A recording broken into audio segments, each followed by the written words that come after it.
Ова е семејството Јаневи. Марија, Коста, Николина и Андреј. И да не го заборавиме Бубу. Како и кај сите нас, и во домот на семејството Јаневи, понекогаш се случува светилката да остане вклучена во просторија која никој не ја користи во моментот. Тие се решени да бидат енергетски ефикасно семејство, но понекогаш забораваат на светилките. Ако пресметаат колку часови дневно и годишно горат сијалици во нивниот дом, ќе сватат дека тоа не е незначителна бројка.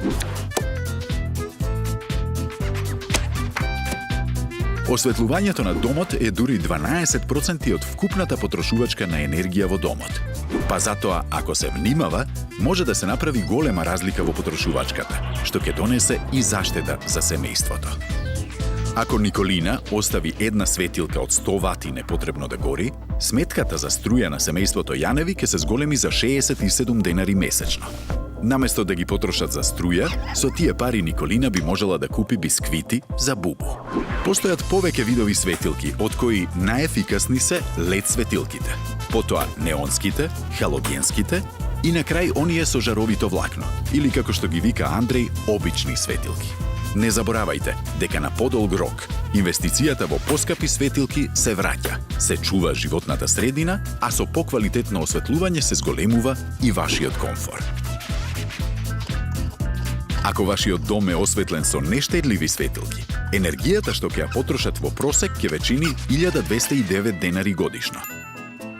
А доколку е осветлен со штедливи, сумата ќе се намали на само 145 денари годишно. Со заштедените 1064 денари можете да купите некоја игра за целото семејство, како што направи семејството Јаневи. А ако замените само една нештедлива сијалица со штедлива, тоа се сладоледи за цело семејство.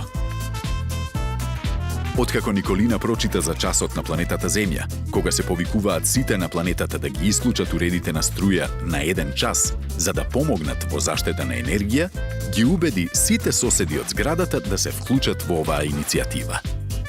Да им се придружиме и ние.